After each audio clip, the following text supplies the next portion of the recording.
अदानींना दिलेल्या धारावी पुनर्विकास प्रकल्पाविरोधात ठाकरेंच्या शिवसेनेचा आज मोर्चा निघणार आहे। कंत्राट रद्द करण्यासाठी धारावी ते अदानींच्या कार्यालयापर्यंत हा मोर्चा निघणार आहे। ठाकरेंच्या शिवसेनेच्या धारावी बचाव मोर्चाला मुंबई पोलिसांनी परवानगी दिली। मोर्चानंतर विकसित उद्धव ठाकरेंची सभा होणार आहे। ठाकरेंच्या शिवसेनेला धारावीतील गरिबांना घर मिळू द्यायची नाही, उद्धव ठाकरेंची दुटप्पी भूमिका असल्याची टीका फडणवीसांनी केली आहे। धारावीचा पुनर्विकास हा सरकारच्या हातात दिलाय, मात्र सरकारनं आम्हाला अदानींच्या दारात उभं केलंय। धारावीत दहशतीचं वातावरण निर्माण झालंय असा आरोप वर्षा गायकवाड यांनी केला आहे। वर्ध्यात आज ओबीसींचा महाएल्गार मोर्चा आयोजित करण्यात आलाय। या मोर्चात छगन भुजबळांसह ओबीसी नेते उपस्थित राहणार आहेत। ओबीसी आरक्षणाला धक्का न लावता मराठ्यांना आरक्षण देण्याच्या मागणीसाठी मोर्चाचं आयोजन करण्यात आलंय। शरद पवारांची आज नवी मुंबईतील कळंबोलीमध्ये जाहीर सभा पार पडणार आहे। स्वाभिमान सभेतून पवार कार्यकर्त्यांना संबोधित करणार आहेत। जयंत पाटील, शशिकांत शिंदे, अमोल कोल्हे, रोहिणी खडसे सभेला उपस्थित राहणार आहेत। नागपूरमध्ये आज भाजपच्या प्रदेश कार्य समितीच्या बैठकीचं आयोजन करण्यात आलंय। यावेळी भाजपचे दिग्गज नेत्यांसह पंकजा मुंडेही कार्यकर्त्यांना मार्गदर्शन करणार आहेत। बैठकीला राज्यभरातून जिल्हाध्यक्ष आणि जिल्हा सरचिटणीस उपस्थित राहणार आहेत। माजी आमदार सुरेश लाड आज नागपुरात भाजपमध्ये प्रवेश करणार आहेत। उपमुख्यमंत्री देवेंद्र फडणवीस आणि चंद्रशेखर बावनकुळेंच्या उपस्थितीत पक्षप्रवेश होणार आहे। यासाठी कर्जत खालापूरमधील शेकडो नेते पदाधिकारी नागपुरात पोहोचले। 2-3 महिन्यांपासून सहकार मंत्री दिलीप वळसे पाटील यांचं संपूर्ण कुटुंब आंबेगाव शिरूर मतदारसंघात ऑन फील्ड दिसतात। सामाजिक कार्यक्रम मतदारसंघात त्याचबरोबर लोकांच्या गाठीभेटी सुद्धा घेताना मिळतात। मुंबई महानगरपालिकेच्या गेल्या 25 वर्षाच्या आर्थिक व्यवहाराचं लेखापरीक्षण केलं जाणार आहे। यामुळे करोडो रुपयांची टेंडर प्रक्रिया राबवणारे आजी माजी अधिकारी चौकशीच्या फेऱ्यात सापडणार आहेत। दरम्यान दोषींवर कारवाई करण्यात येणार आहे। कोस्टल रोड जानेवारी 2024 मध्ये वाहतुकीसाठी खुला करण्याची घोषणा मुंबई महानगरपालिकेकडून करण्यात आली होती। मात्र आतापर्यंत अवघे 82.81% काम पूर्ण झाल्यामुळे डेडलाईन लांबल्याची माहिती आता समोर येते आहे। गोखरे रोड ओव्हरब्रिजच्या बांधकामामुळे काही लोकल गाड्यांवरती त्याचा परिणाम झालाय। यावेळेस रविवार आणि सोमवारच्या मध्यरात्री 1:40 ते पहाटे 4:40 पर्यंत अप आणि डाऊन हार्बर लाईन वर ब्लॉक घेण्यात येणार आहे। छत्रपती संभाजीनगरच्या घाटी रुग्णालयातील रुग्णांना आरोग्य परिचारिकांच्या संपाचा फटका बसलाय।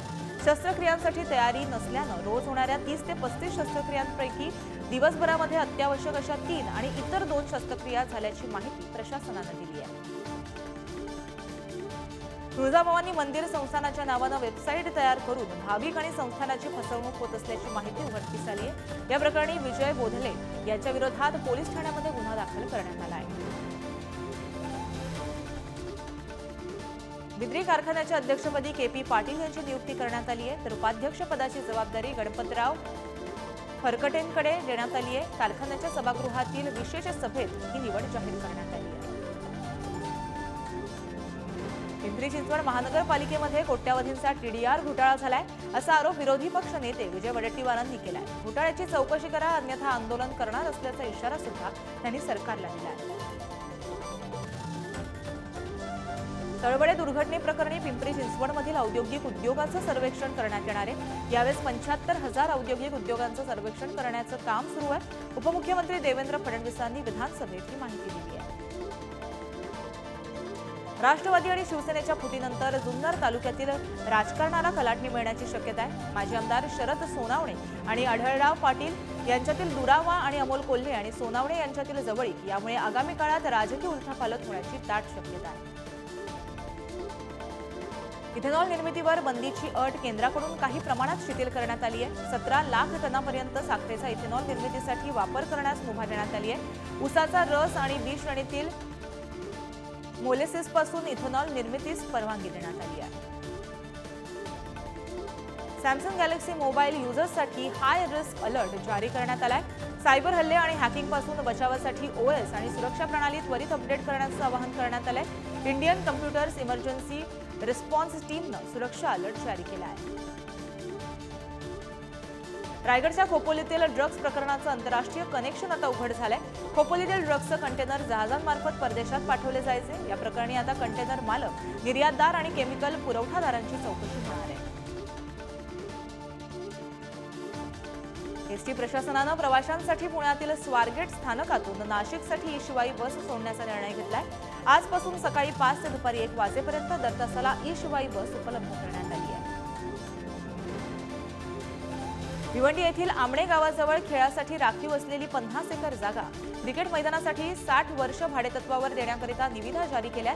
ही जागा भाडेतत्वावर मुंबई क्रिकेट असोसिएशननं घेण्याची इच्छा व्यक्त केली आहे। राणा दाम्पत्य अमरावतीत हनुमान गढीवर 111 फुटांची हनुमान मूर्ती उभारणार आहे। मूर्ती उभारणीचं काम सुरू करण्यात आलं असून 15 किलोमीटरची कलश यात्रा काढत राणा दाम्पत्यांनी पायाभरणी केली आहे। मुद्रांक शुल्क आणि त्यावरील दंडाची रक्कम 5 कोटींपेक्षा अधिक होणारी प्रकरणं राज्य शासनाकडे पाठवावं आता लागणार आहे। यासाठी प्रशासनाच्या वतीनं आदेश काढण्यात आला आहे। मुंठेवारीमधील अनधिकृत बांधकामं नियमित करण्यासाठी महानगरपालिकेकडून आकारण्यात येणारं शुल्क कमी होणार आहे। यासाठी बांधकाम विभागाकडून प्रस्ताव तयार करण्यात येणार आहे। दरम्यान प्रस्ताव सादर करण्यासाठी मुदतवाढही प्रशासनाकडून दिली जाण्याची शक्यता आहे। पिंपरी चिंचवडमध्ये सननिका विक्रीच्या बहाण्यानं एकाची 12,50,000 रुपयांची फसवणूक करण्यात आली आहे। या प्रकरणी सुधीर वाडेकर याला पोलिसांनी अटक केली आहे। शिक्षणाधिकारी पदावर कार्यरत असणाऱ्या 8 अधिकाऱ्यांना पदोन्नती मिळाली आहे। यामुळे शिक्षण विभागाला 8 उपसंचालक मिळाले आहेत। पिंपरी चिंचवड महापालिकेच्या वतीनं जळीतग्रस्तांवर तातडीनं उपचार करण्यासाठी जळीत कक्षाची स्थापना करण्यात येते। यावेळेस या कक्षात 15 ते 30 बेड असणार आहेत। पालिकेच्या आयुक्तांनी ही माहिती दिली आहे। पुणे जिल्ह्यात निवडणूक विभागानं मतदान केंद्राची फेररचना करण्याचा निर्णय घेतलाय। त्यामुळे आगामी लोकसभा निवडणुकीत मतदारसंघासाठी 8,213 पेक्षा जास्त मतदान केंद्र असणार आहेत। त्यामुळे मतदान केंद्रावर मतदानासाठी लागणाऱ्या रांगा कमी होण्याची शक्यता आहे।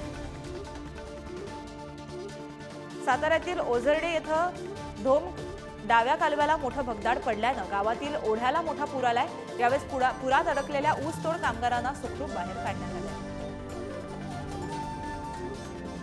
मीरा भाईंदर महानगरपालिकेत कचरा वहनासाठी 33 नवीन वाहनं दाखल झाली आहेत। यामुळे शहरातील कचरा व्यवस्थापन करण्यासाठी मदत होणार आहे। दरम्यान आणखी 60 वाहनं लवकरच दाखल होणार असल्याची माहिती उपायुक्तांनी दिली आहे। कोरेगाव भीमा येथील विजयस्तंभ शौर्यदिनी भोजनाचा खर्च अंतर्गत खर्चातून करण्यात येणार आहे। बार्टीचे महासंचालक सुनील वारे यांनी याबाबत माहिती दिली आहे। नाशिक शहरात अपघातांना आळा घालण्यासाठी शहरातील रस्त्यांवर 333 गतिरोधक नव्याने तयार करण्यात येणार आहेत। या संदर्भातील कामांच्या निविदा अंतिम केल्या असून पुढील आठवड्यात संबंधित मक्तेदारांना महापालिकेतर्फे आदेश देण्यात येणार आहेत। राज्यातील 16 आदिवासी जिल्ह्यात एप्रिल ते ऑक्टोबर दरम्यान 5 वर्षाखालील सरासरी 20 बालकांचा दररोज मृत्यू झाल्याची धक्कादायक माहिती आहे। तर 7 महिन्यात 0 ते 5 वर्ष या वयोगटातील 4,324 बालकांचा मृत्यू झाल्याची माहिती मंत्री आदित्य तटकरे यांनी दिली आहे। पिंपरी चिंचवड महानगरपालिकेत आरोग्य अधिकाऱ्याला मारहाण करणाऱ्या सफाई कर्मचाऱ्याला निलंबित करण्यात आले। या प्रकरणी फौजदारी गुन्हा सुद्धा दाखल करण्यात आला आहे। नंदुरबारमध्ये डी-लिस्टिंग महासंमेलनाचं आयोजन करण्यात आलंय। या संमेलनाला नंदुरबार जिल्ह्यातील आदिवासी संघटना, राजकीय पक्षांनी विरोध करत नंदुरबार तहसील कार्यालयासमोर धरणे आंदोलन केलंय। जे रुग्णालयातील त्वचा विज्ञान विभागाचे सर्व निवासी डॉक्टर 18 डिसेंबरपासून एचओडी डॉक्टर महेंद्र कुरा यांच्या विरोधात सामूहिक रजेवर जात आहेत। या विभागातील 5ही प्राध्यापकांनी निवासी डॉक्टरांना पाठिंबा दिला आहे। मानधनवाढीसह विविध मागण्यांसाठी राज्यातील ग्रामपंचायतींमधील संगणक परिचालकांनी नागपुरात कडाक्याच्या थंडीमध्ये ठिय्या आंदोलन केलं। मागण्या मान्य होईपर्यंत आंदोलन मागे न हटवण्याचा इशारा त्यांनी दिला आहे। छत्रपती संभाजीनगरमध्ये थंडीच्या कडाक्याला सुरुवात झाली आहे। किमान तापमानामध्ये घट झाल्यानं जिल्ह्यात गारवा जाणवतोय। दरम्यान 18 ते 21 डिसेंबर दरम्यान आकाश पूर्णतः निरभ्र राहण्याचा अंदाज हवामान विभागानं वर्तवला आहे। कोल्हापूर शहर आणि परिसरामध्ये थंडीची हुडहुडी आणखीन वाढली आहे। पारा 1 अंशांनी घसरून 16 अंशापर्यंत खाली आलाय। यामुळे रात्रीच्या थंडीची तीव्रता अधिक आहे। त्यामुळे नागरिक शेकोटीचा आधार घेताना दिसत आहेत। उत्तर भारतातून राज्यात शीतलहरी येण्यास सुरुवात झाली आहे। त्यामुळे गोंदिया आणि पुणे या दोन्ही शहराचं किमान तापमान हे 12 अंशावर खाली आलं होतं। दरम्यान येत्या 2 ते 3 दिवसात राज्याचं किमान तापमान 10 अंशाच्या खाली येणार असल्याचा अंदाज हवामान विभागानं वर्तवला आहे। लासलगाव बाजार समितीमध्ये कांद्याच्या दरामध्ये सातत्यानं घसरण होतीये। दर घसरण्यामागे केंद्र सरकारनं लादलेली निर्यात बंदी कारणीभूत असल्याचा आरोप शेतकऱ्यांनी केलाय। दरम्यान कांदा निर्यात तातडीनं सुरू करण्याची मागणी सुद्धा शेतकऱ्यांनी केली आहे। बाजारात लसणाची आवक घटल्यानं लसणाच्या दरामध्ये वाढ झाली आहे। यामुळे किरकोळ बाजारात लसणाचा दर हा 300 ते 400 रुपयांवर पोहोचलाय। दरम्यान बाजारात आवक वाढेपर्यंत दरात वाढ राहण्याची शक्यता वर्तवण्यात आली आहे। नंदुरबार जिल्ह्यात कापसाला अपेक्षेपेक्षा कमी भाव मिळत असल्यानं शेतकऱ्यांच्यामध्ये निराशा पाहायला मिळते। शेतकऱ्यांना चालू रब्बी हंगामातील पेरणीला बियाणं खत खरेदीसाठी नाईलाजानं कापूस विक्री करावी लागते आहे। कागल तालुक्यातील बिद्री सहकारी साखर कारखान्याच्या यावर्षीच्या हंगामात गळीताला येणाऱ्या ऊसाला 3407 रुपये दर दिला जाणार आहे। अध्यक्ष के.पी. पाटील यांनी याबाबत घोषणा केली आहे। नाशिक जिल्ह्याच्या 380 गावांमध्ये पाण्याची भीषण समस्या निर्माण झाली आहे। यामुळे या गावांमध्ये 116 टँकरच्या मदतीनं पाणी पुरवठा करण्यात येतोय। दरम्यान दिवसाला टँकरच्या 256 फेऱ्या चालवल्या जात आहेत। कोल्हापूर शहराचा पाणी पुरवठा शुक्रवारी विस्कळीत झाला होता। यामुळे काही भागामध्ये महापालिकेच्या वतीनं टँकरद्वारे पाणी पुरवठा करण्यात आलाय। दरम्यान टँकरद्वारे होणाऱ्या पाणी पुरवठ्याच्या वेळी पाण्याच्या मोठ्या प्रमाणात नासाडी होत असल्याचा आरोप नागरिकांनी केलाय। कोल्हापूर जिल्ह्यातील धरणांमध्ये 51 टीएमसी इतका पाणीसाठा शिल्लक राहिला। यंदाचा उन्हाळा तीव्र राहिला तर मे महिन्यात जिल्ह्यात पिकांसाठी पाण्याची टंचाई भासण्याची शक्यता वर्तवली जाते। तोरणा गडावरील शिवकालीन मार्गाच्या विकासासाठी आराखडा तयार करण्याचं काम सुरू करण्यात आलंय। वेल्हे वन विभागानं या मार्गाची पाहणी केल्यानंतर हा निर्णय घेतला आहे। पुण्यातील मुळशी तालुक्यातील चिखलगाव येथील एका शेतकऱ्यानं जांभळ्या तांदळाची शेती केली आहे। त्याची सध्या पंचक्रोशीत चांगली चर्चा रंगली आहे। नंदुरबार जिल्ह्यातील गोरगरीब आणि दारिद्र्य रेषेखाली असलेल्या नागरिकांना मोफत आयुष्यमान भारत कार्ड वाटप करण्यात आलंय। यावेळेस विशाळ माळी मित्रमंडळातर्फे 1000 नागरिकांना कार्डचं वाटप करण्यात आलंय। कोल्हापूर विद्यापीठाच्या 60व्या दीक्षांत समारंभाचं सोमवारी आयोजन करण्यात आलं। यावेळेस राज्यपाल रमेश बैस आणि उच्च व तंत्र शिक्षण मंत्री चंद्रकांत पाटलांच्या उपस्थितीत हा समारंभ पार पडणार आहे। बुलढाणा जिल्ह्यात विकसित भारत संकल्प यात्रेच्या माध्यमातून केंद्र शासनाच्या विविध महत्त्वाकांक्षी योजनांचा जागर करण्यात येतोय। यावेळेस विविध योजनांची माहिती नागरिकांपर्यंत पोहोचवण्यात येते। कोल्हापूरच्या पापाची तिकटी इथं छत्रपती संभाजी महाराज यांच्या पूर्णाकृती स्मारकाच्या लोकार्पणाचा आनंदोत्सव सोहळा आयोजित करण्यात आलाय। यावेळेस पालकमंत्री हसन मुश्रीफ आणि उच्च व तंत्र शिक्षण मंत्री चंद्रकांत पाटील उपस्थित राहणार आहेत। नंदुरबार शहरात होणाऱ्या जनजाती सुरक्षा मंच महाराष्ट्र प्रांताच्या वतीनं उलगुलान डी लिस्टिंग महामेळाव्याची तयारी सुरू आहे। 20 डिसेंबर रोजी मेळावा घेण्यात येणार आहे। पुण्याच्या फर्ग्युसन महाविद्यालयात पुस्तक महोत्सवाचं आयोजन करण्यात आलंय। यावेळेस या पुस्तक प्रदर्शनात विविध भाषकांची पुस्तकांची 200 दालनं असणार आहेत। मंत्री चंद्रकांत पाटील आणि ज्येष्ठ साहित्यिक डॉक्टर सदानंद मोरेंच्या हस्ते या महोत्सवाचं उद्घाटन करण्यात येणार आहे। नंदुरबार जिल्ह्यात होणारा 18 डिसेंबर रोजी अल्पसंख्याक हक्क दिवस म्हणून साजरा करण्यात येणार आहे। या निमित्तानं जिल्ह्याभरात विविध कार्यक्रम आयोजित करून त्यातील विजेत्यांना गौरवण्यात येणार आहे। छत्रपती शिवाजी विद्यापीठाच्या ऑक्टोबर-नोव्हेंबर हिवाळी सत्रातील पदव्युत्तर परीक्षांचे निकाल घोषित करण्यात आले। यावेळी तब्बल 195 अभ्यासक्रमांचे निकाल जाहीर करण्यात आले। परीक्षा व मूल्यमापन मंडळाच्या संचालकांनी ही माहिती दिली आहे। नाशिक जिल्हा परिषदेकडून 2019 साली विविध संवर्गासाठी भरती प्रक्रिया राबवण्यात आली होती। यावेळी ही परीक्षा रद्द करण्यात आल्यानं 14,313 परीक्षार्थ्यांच्या खात्यावर परीक्षा शुल्क परत करण्यात आली आहे। पुण्यामध्ये आंतरशालेय नाट्यवाचन स्पर्धेचं आयोजन करण्यात आलं होतं। यावेळेस विद्यार्थ्यांना अध्ययन करताना वाचन एकाग्रता, चिकाटी आणि सातत्यपूर्ण सरावावर भर देणं गरजेचं आहे। अभिनेते धनंजय सरदेशपांडेंनी विद्यार्थ्यांना हा सल्ला दिला आहे। कोल्हापूर विमानतळाच्या नव्या टर्मिनल्स इमारत वापरासाठी आवश्यक सिक्युरिटी ऑडिट सुरू आहे। यावेळेस विमानतळावर सुरक्षेच्या दृष्टीनं सर्व उपाययोजना करण्याच्या सूचना सहसंचालकांनी दिल्या आहेत। नंदुरबार जिल्ह्यात विविध मागण्यांसाठी ग्रामीण डाक सेवकांनी कामबंद आंदोलन सुरू केले। सरकारनं मागण्या मान्य न केल्यास आंदोलन आणखी तीव्र करण्याचा इशारा डाक कर्मचाऱ्यांनी दिला आहे। अपघातात पाय गमावणाऱ्या महिलेला पीएमपीएलनं 20 लाखांची भरपाई मदत दिली आहे। सांगवीच्या औंध रुग्णालयात बीआरटी बस डेपो इथं रस्ता ओलांडताना बसनं धडक दिल्यानं त्यांचा अपघात झाला होता। पुण्याचे पोलीस आयुक्त रितेश कुमार यांनी वर्षभर एकही सुट्टी न घेता कर्तव्य बजावले। या कार्यकाळात रितेश कुमार यांनी पुणे शहर पोलीस दलामध्ये आमूलाग्र बदल केले। दरम्यान त्यांनी 100 टोळक्यांना मोक्का लावलाय। शिवाजी विद्यापीठ ते शासकीय तंत्रनिकेतन या मार्गावरील अतिक्रमणावर पालिकेनं कारवाई केली आहे। यावेळी शुक्रवारी या मार्गावर शुकशुकाट पाहायला मिळाला। दरम्यान ही कारवाई कायमची आहे की नेहमीप्रमाणे ती तात्पुरती स्वरूपाची राहणार आहे, असा सवाल नागरिकांनी उपस्थित केला आहे। रिक्षा चालक आणि मालकांसाठी कल्याणकारी महामंडळ स्थापन करण्याची मागणी करण्यात आली आहे। अजित पवारांच्या राष्ट्रवादीचे शहराध्यक्ष आदिल फरास यांनी उपमुख्यमंत्री अजित पवारांकडे ही मागणी केली आहे। अकोला जिल्ह्यातील केळीवेळी गावामध्ये अखिल भारतीय कबड्डी स्पर्धेचं आयोजन करण्यात आले। या गावामध्ये गेल्या 80 वर्षांपासून कबड्डीची स्पर्धा आयोजित केली जाते। दरम्यान मोठ्या संख्येनं स्पर्धकांनी या स्पर्धेमध्ये सहभाग नोंदवला आहे। पिंपरी चिंचवड महापालिकेच्या वतीनं पेन्शनर्स डे या निमित्तानं रविवारी मेळाव्याचं आयोजन करण्यात आलंय।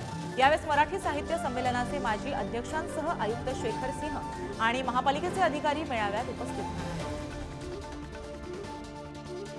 आपल्या देशात पर्यावरणीय संकटाकडे गांभीर्यानं पाहिलं जात नाही। पृथ्वीला संपवण्याआधी पृथ्वीच आपल्याला नष्ट करेल अशी वेळ आली आहे। अतुल देऊळगावकरांनी किर्लोस्कर वसुंधरा महोत्सवाच्या कार्यक्रमामध्ये हे वक्तव्य केलंय। जळगाव जिल्हाधिकारी कार्यालयात प्रधानमंत्री टीबी मुक्त भारत अभियानाअंतर्गत आयुध निर्माणी त्याचबरोबर वरणगाव द्वारा सीएसआर फंडातून 600 टीबी बाधित रुग्णांना जीवनावश्यक वस्तूंचे किट वाटप करण्यात आले आहे। भिवंडी धामणकर नाका ते मंडई रस्त्याचं रुंदीकरण होणार आहे। यासाठी भिवंडी मनपाकडून फेरीवाल्यांसह दुकानदारांनी अतिक्रमण केलेल्या दुकानांवर कारवाई करण्यात आली आहे। रत्नागिरी शहरात मोकाट गुरांमुळे वाहतूक कोंडीचा सामना करावा लागतोय, त्यामुळे वाहन चालकांना नाहक त्रास सहन करावा लागतोय। जळगावमध्ये मोफत गाळासाठी पैसे मागणारा लाचखोर लिपिकावरती एसीबीनं कारवाई केली आहे। 13,000 रुपयांची लाच मागितल्याच्या आरोपाखाली तुषार पाटील याला अटक करण्यात आली आहे। पिंपरी चिंचवडमध्ये अल्पवयीन मुलीचा विवाह लावल्याची घटना घडली आहे। या प्रकरणी मुलीच्या आईसह 5 जणांवर गुन्हा दाखल करण्यात आलाय। दरम्यान अधिकचा तपास सध्या पोलीस करत आहेत। भंडारा जिल्ह्यात धुसाळा येथे घराला भीषण आग लागली। यावेळेस जीवनावश्यक साहित्य जळून खाक झाले, मात्र आगीचं कारण अद्याप अस्पष्ट आहे। पत्नी व्हॉट्सअपवर चॅटिंग करत असल्याच्या रागातून पतीनं तिचा गळा आवळून हत्या करण्याचा प्रयत्न केलाय। ही घटना औंध येथील रक्षक चौक परिसरामध्ये घडली आहे। या प्रकरणी संबंधित महिलेचा पती आणि सासरा या दोघांवरती गुन्हा दाखल करण्यात आला आहे। खेड तालुक्याच्या चिंबळी गावामध्ये मूळ मालकाला हुल देत परस्पर 50 गुंठे शेतजमिनीची विक्री करण्याची घटना घडली आहे। या प्रकरणी 4 जणांच्या विरोधात गुन्हा दाखल करण्यात आला आहे। एटीएम सेंटरमध्ये विसरलेल्या एटीएम कार्डवरील माहितीच्या आधारे एकानं 44,000 रुपये लुटल्याची घटना घडली आहे। ही घटना लिंक रोड चिंचवड येथे घडली आहे। या प्रकरणी गुन्हा दाखल करत पोलीस अधिकचा तपास करत आहेत। वाकडमध्ये हॉटेल व्यवसाय करण्याच्या बहाण्यानं एकाची 2,36,00,000 रुपयांची फसवणूक करण्यात आली आहे। या प्रकरणी पोलीस ठाण्यामध्ये गुन्हा दाखल करण्यात आलाय। दरम्यान अधिकचा तपास पोलीस करत आहेत। नागपूरच्या काटोलमध्ये कार आणि ट्रकचा असा भीषण अपघात झाला। या अपघातामध्ये 6 जणांचा दुर्दैवानं मृत्यू झाला असून 1 जण गंभीर जखमी झाले। लग्न समारंभावरून येताना मध्यरात्री काटोलमधील सोनखांबा आणि तारबोडी दरम्यान हा अपघात घडला। उद्योगपती रतन टाटांना जीवे मारण्याची धमकी देण्यात आली आहे। रतन टाटांची अवस्था सायरस मिस्त्रींसारखीच होईल असा धमकीचा फोन मुंबई पोलिसांच्या कंट्रोल रूमला आला होता। या प्रकरणी एकाला ताब्यात घेण्यात आले। राम मंदिराच्या उद्घाटनाच्या पहिल्या 100 दिवसांमध्ये देशाच्या विविध भागांसाठी अयोध्येपर्यंत 1000 ट्रेन चालवण्याची भारतीय रेल्वेने योजना आखली आहे। उत्तर प्रदेशमध्ये एका चालत्या बसमध्ये 20 वर्षीय महिलेवर 2 चालकांनी सामूहिक अत्याचार केल्याची घटना घडली आहे। या प्रकरणी आरोपी आरिफला अटक करण्यात आली असून आरोपी ललित हा पळून जाण्यामध्ये यशस्वी ठरलाय। पोलीस त्याचा शोध घेत आहेत। काँग्रेसच्या नेत्या महुआ मोइत्रा यांच्या याचिकेवर 3 जानेवारीला सुप्रीम कोर्टात सुनावणी होणार आहे। संसदेत पैसे घेऊन प्रश्न विचारल्याचा त्यांच्यावर आरोप आहे। यामुळे त्यांना 8 डिसेंबर रोजी खासदारकी सोडावी लागली होती। केरळच्या मलप्पुरमच्या मांजेरी परिसरामध्ये कर्नाटकातून येणाऱ्या शबरीमला यात्रेकरूंच्या बस आणि ऑटोची धडक झाली। या अपघातामध्ये ऑटोमधील 5 जणांचा दुर्दैवाने मृत्यू झाला आहे। इराणमध्ये भारतासह इतर 32 देशांसाठी व्हिसामुक्त प्रवासाची घोषणा केली आहे। पर्यटनाला चालना देण्याच्या उद्देशाने हा निर्णय घेण्यात आला आहे। इस्रायली हल्ल्यात गाझामधील न्यूज चॅनलच्या कॅमेरामॅनचा दुर्दैवाने मृत्यू झालाय, तर एक पत्रकार गंभीर जखमी झालाय। अल जझीरा या टेलिव्हिजन नेटवर्कसाठी हे दोघंही काम करत होते। इस्रायली सैन्याने शुक्रवारी गाझा पट्टीमध्ये केलेल्या जमिनीवरील कारवाई दरम्यान हमासने ओलीस ठेवलेल्या 3 इस्रायली नागरिकांवर गोळ्या झाडल्या। चुकीच्या माहितीमुळे ही घटना घडल्याचं लष्करी अधिकाऱ्यांनी सांगितलंय। यूएसच्या पश्चिम उत्तर कॅरोलिना शहरातील मार्गावर लहान विमान कोसळून अपघात झाला। या अपघातामध्ये सुदैवाने कोणतीही जीवितहानी झालेली नाही, मात्र 2 जण यामध्ये गंभीर जखमी झाले।